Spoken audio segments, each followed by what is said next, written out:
A Texas pathologist knew better than anyone what death looked like. Every day he studied the bodies of those who would never return. In May 1996, he was about to experience his own death. Twice. At an altitude of 2,600 feet, in an area where the human body is physiologically incapable of surviving for more than a few hours. A drama unfolded that no medical textbook could have predicted.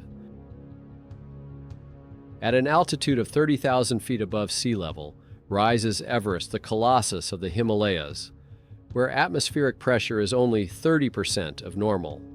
In the death zone above 26,000 feet, oxygen becomes critically unavailable to tissues, and the body loses it faster than it can replenish it. Without supplemental oxygen, a person loses consciousness in 2 to 3 minutes and dies within 15 minutes. Even with oxygen tanks, climbers cannot stay here for more than 48 hours. The physical conditions are compounded by the harsh climate. Temperatures regularly drop to 40 degrees Celsius, and winds reach 70 miles per hour. At such temperatures, exposed skin freezes in minutes. In this unforgiving world, any mistake can be fatal. May 1996 will forever remain in Everest's history as a time of disaster that claimed 8 lives. Among the 17 climbers trapped in a storm above 26,000 feet, Beck Weathers' story became a symbol of how the human spirit can defy the laws of physiology and inevitable death. What happened on the slopes of Everest in those May days is the story of a man twice left for dead who somehow found his way back to life. Beck Weathers did not fit the stereotype of a climber. At 49, this Dallas pathologist, with his engaging smile and calm demeanor, seemed more like a successful middle-class doctor than a conqueror of the highest peaks. However, appearances can be deceiving. Inside, Weathers lived a demon he called the Black Dog, chronic depression that had tormented him for more than 2 decades. Weathers discovered mountaineering at the ripe old age of 40 during a trip to the Rocky Mountains. This activity became more than just a hobby for him. It was a way to combat his depression. At high altitudes, where every decision could be a matter of life and death, his mind became clear and his soul found peace. With his characteristic stubbornness and determination, Beck progressed quickly, conquering Denali, Aconcagua, and Kilimanjaro. He set himself an ambitious goal: the 7 summits, the highest mountains on each continent, and Everest was the key link in this chain. But climbing came at a price. With each new expedition, his relationship with his wife Peach and his children, Beck Jr. and Meg, became increasingly strained. By 1996, the situation had reached a critical point. His wife, Peach, gave him an ultimatum. If he went to Everest, she would file for divorce. Beck chose the mountain, as if pushing himself over the edge. For the expedition, Weathers chose Adventure Consultants, a company run by New Zealander Rob Hall, known for his professionalism and impeccable reputation. Hall, who had conquered the 7 summits in 7 months, was one of the pioneers of commercial mountaineering on Everest. His main rival was American Scott Fisher, who headed Mountain Madness, a company with a more relaxed approach to organization. These 2 groups, friends and rivals, would become central figures in the unfolding drama. By the 1990s, Everest had transformed from an arena for elite climbers into a lucrative business. While fewer than 300 people had conquered the summit before the 1980s, nearly 900 did so in the 1990s alone. For $60,000, $70,000, virtually anyone with sufficient means could buy a ticket to the roof of the world, even without serious experience in high-altitude mountaineering. This commercialization changed the very nature of climbing. The number of expeditions grew, and with it, the risks. On May 10, 1996, several groups crowded into the narrow corridor leading to the summit of Everest: Adventure Consultants, Mountain Madness, and a Taiwanese expedition. A critical factor was the delay in installing fixed ropes on the Hillary Step, the last technical obstacle before the summit. The Taiwanese Sherpas failed to do their part, creating a bottleneck at an altitude of about 8,500 feet. Climbers, including Hall and Fisher's clients, were forced to wait for over an hour at an extremely dangerous altitude, where every minute takes away precious oxygen. For Beck Weathers, the situation was complicated by an additional factor. Before the expedition, he underwent radial keratotomy, an operation to correct myopia. In the thin high-altitude air, his cornea deformed, causing serious vision problems. Already during the ascent from base camp to Camp 1, Weathers noticed that his vision was deteriorating with altitude. By the time he reached Camp 3 at an altitude of 24,000 feet, he was experiencing serious difficulties. An accidental contact with an ice crystal damaged his eye, further exacerbating the situation. The acclimatization process in April 1996 went relatively smoothly. Beck and the other climbers made gradual ascents to higher and higher altitudes, allowing their bodies to adapt to the thin air. On the morning of May 10, 1996, Rob Hall made a decision that would forever change the fate of Beck Weathers. At an altitude of 26,000 feet on South Col, the last camp before the summit push, Hall assessed Weathers' condition and his near-total blindness.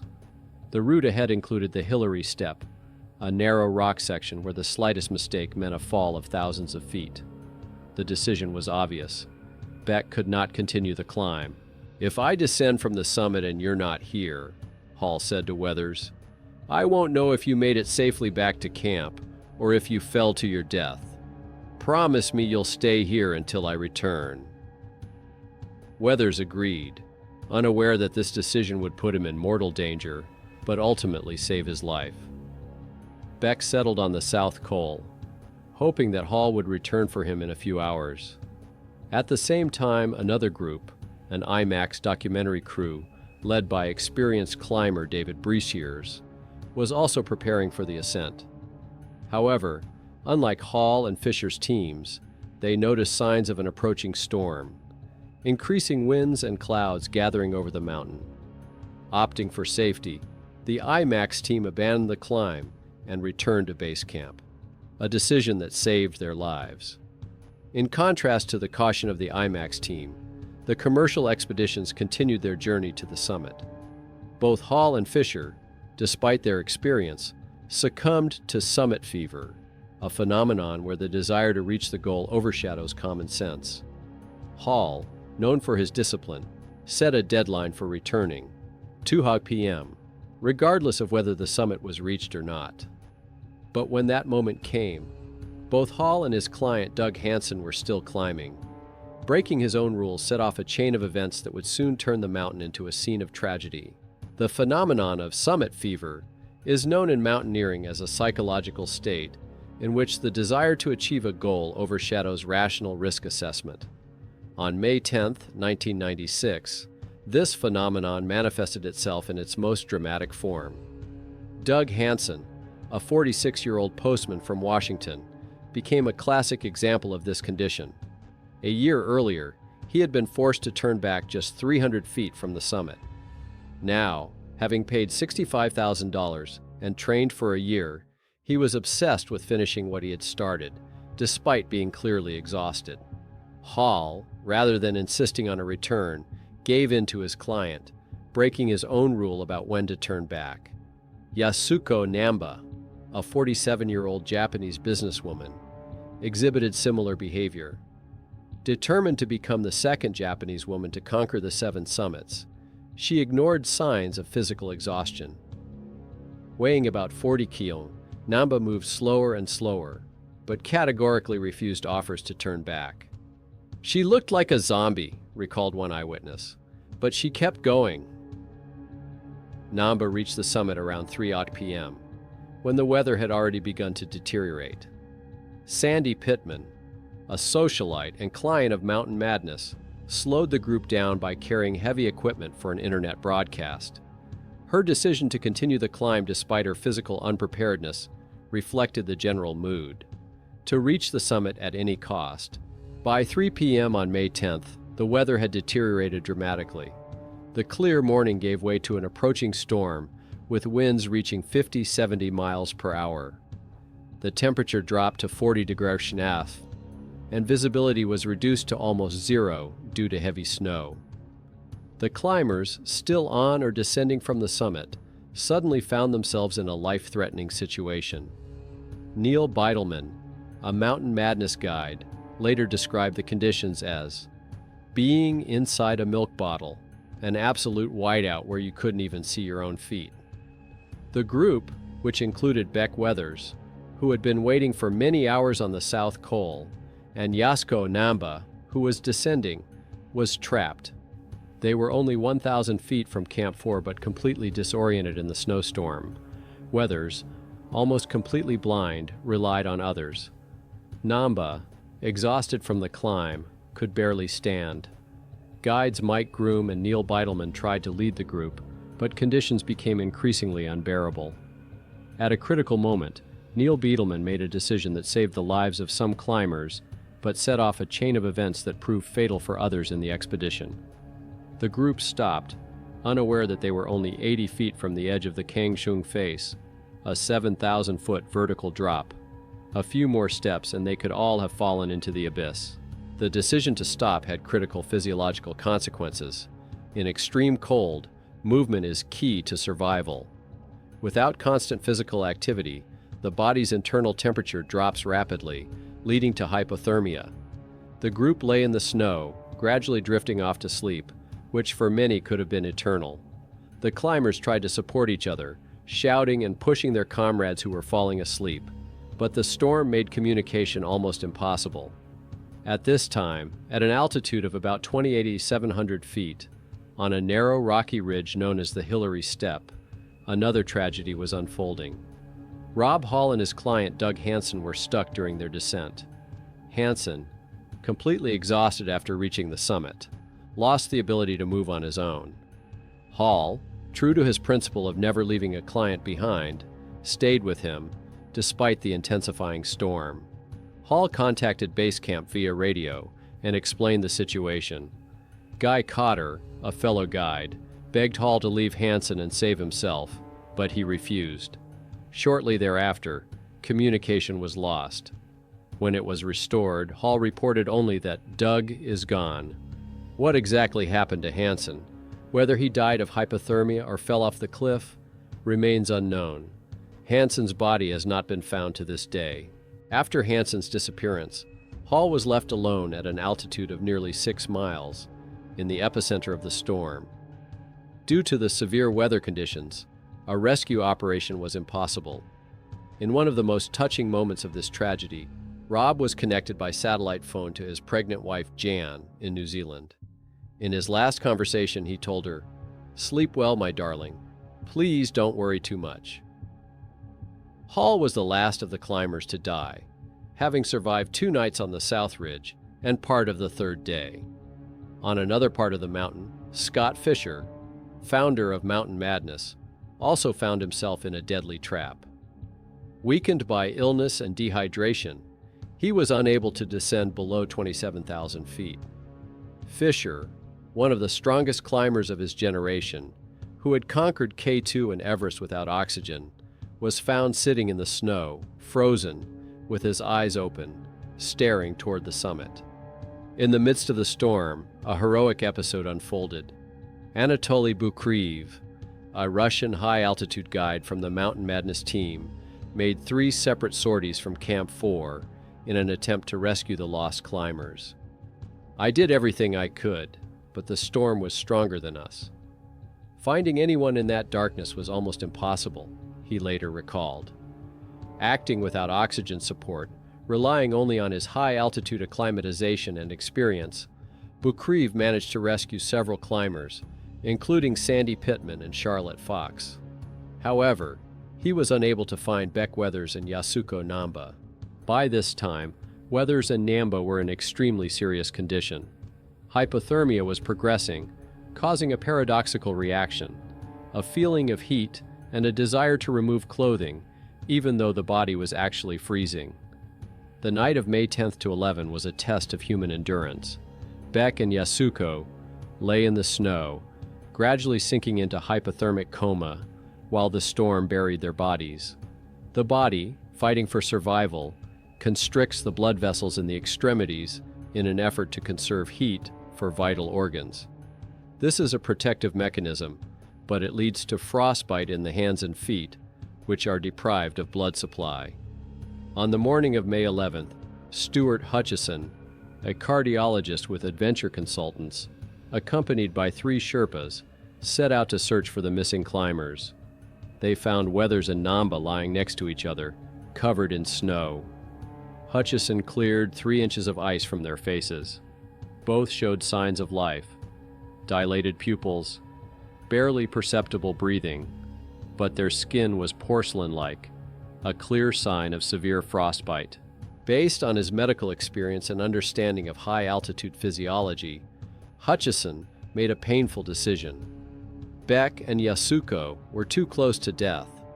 Their rescue was beyond the realm of possibility. In high-altitude conditions, transporting an unconscious person is virtually impossible and puts rescuers at mortal risk.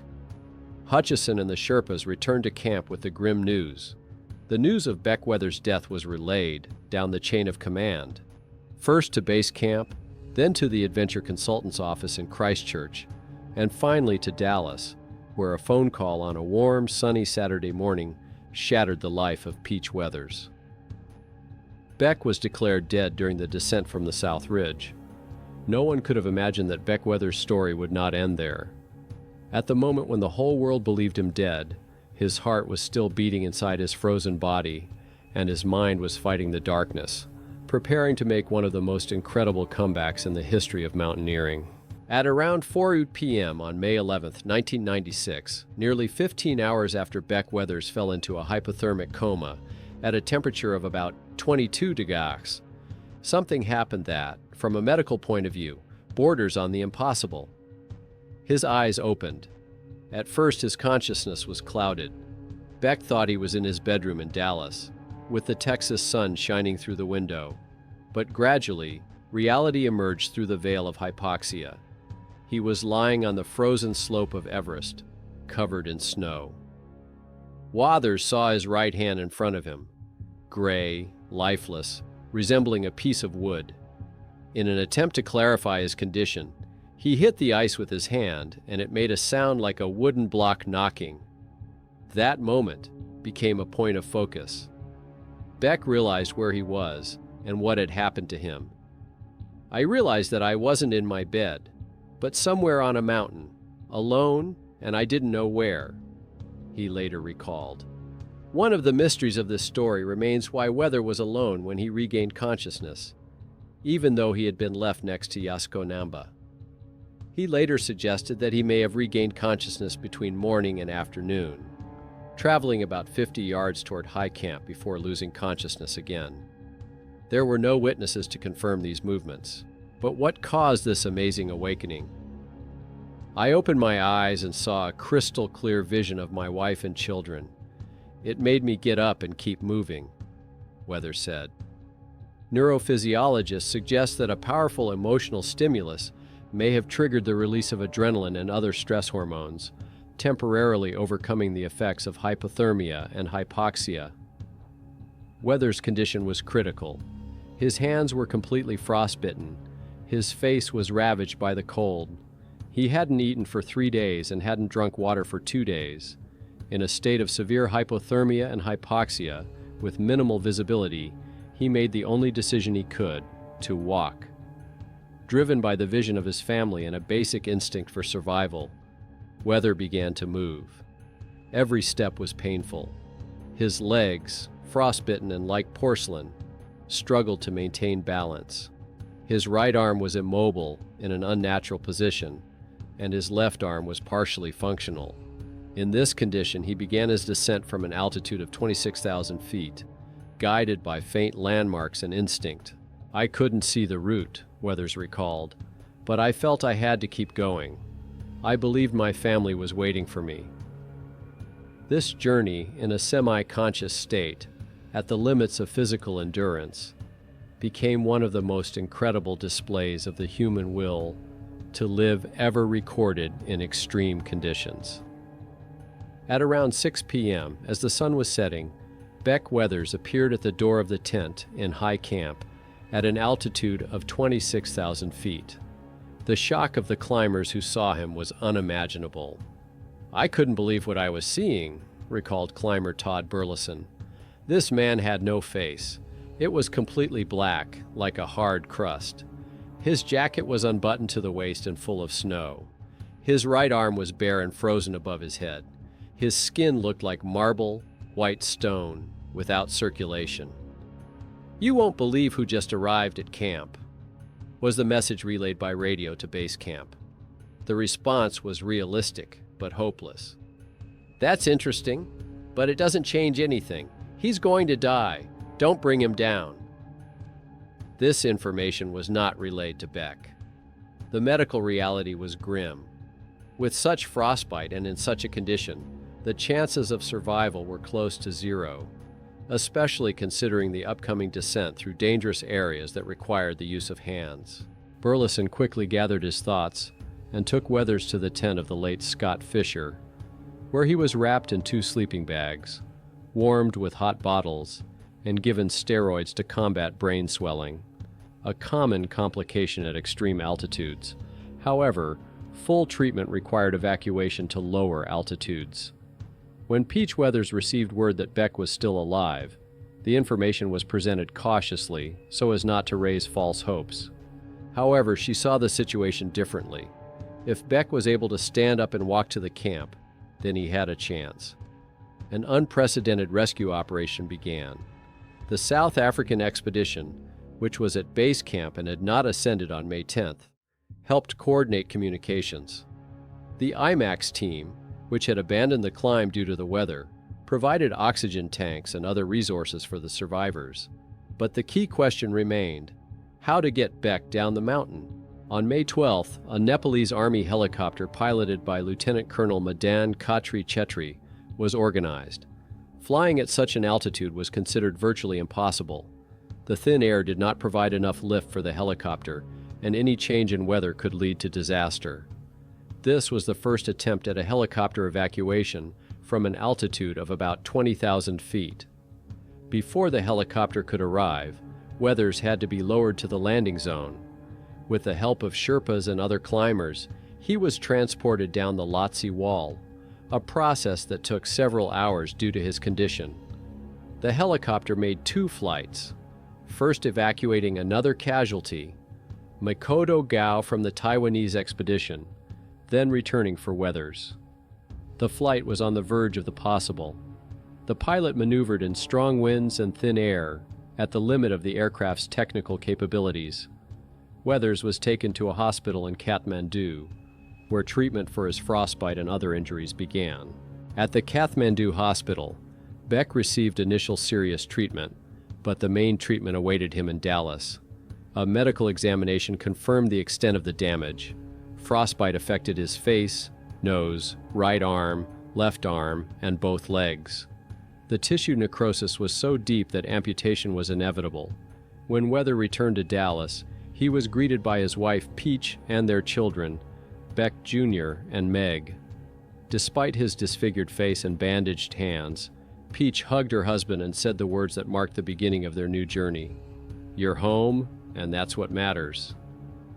Meg rushed to her father's embrace, and 14-year-old Beck Jr., holding back tears, said, "Dad, I thought you weren't coming back." On the first night home, an important conversation took place with Peach, when she admitted that she had been preparing for a life without him. Over the next year, Weathers underwent more than 10 surgeries. Doctors amputated all 5 fingers on his left hand, half of his right arm below the elbow, and parts of both feet, requiring him to wear special orthopedic shoes. But the most difficult task was reconstructing his completely destroyed nose. In a unique procedure, surgeons used skin and cartilage from Beck's neck and ear to grow a new nose. They formed a skin flap on his forehead and gradually, while maintaining blood supply, transplanted it to the site of the missing nose. This process took several months and numerous operations, but in the end, Beck was able to regain not only functionality, but also an acceptable appearance. Physical rehabilitation went hand in hand with psychological transformation. Beck completely gave up mountaineering, realizing that his obsession had almost cost him not only his health, but also his family. Instead, he focused on rebuilding his relationship with his wife and children, spending more time with them and reevaluating his priorities. The tragedy of 1996 led to significant changes in high-altitude mountaineering practices.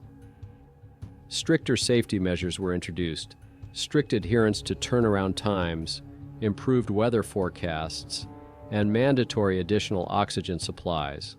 Some companies, including the revived adventure consultants, began requiring clients to have proven high-altitude mountaineering experience.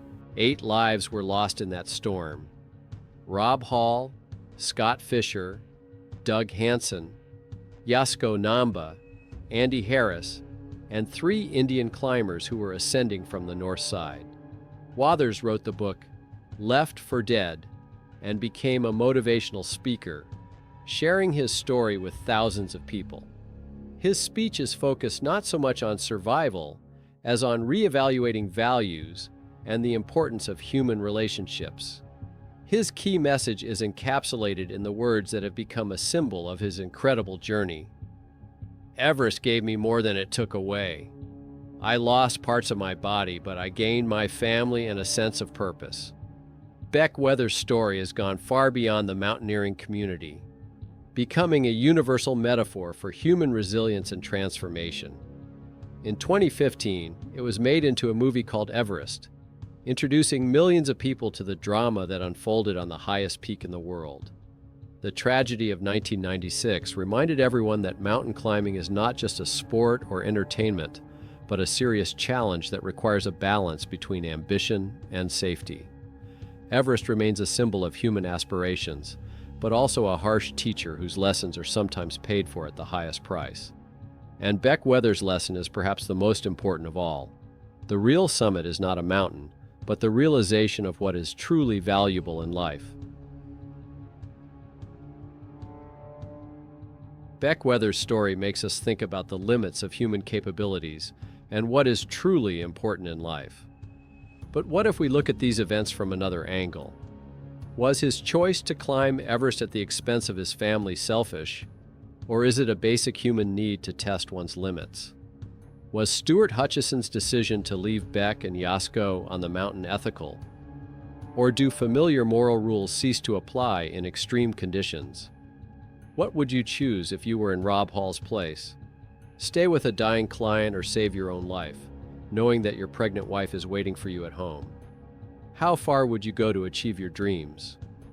Stories like this don't just tell us about events from the past.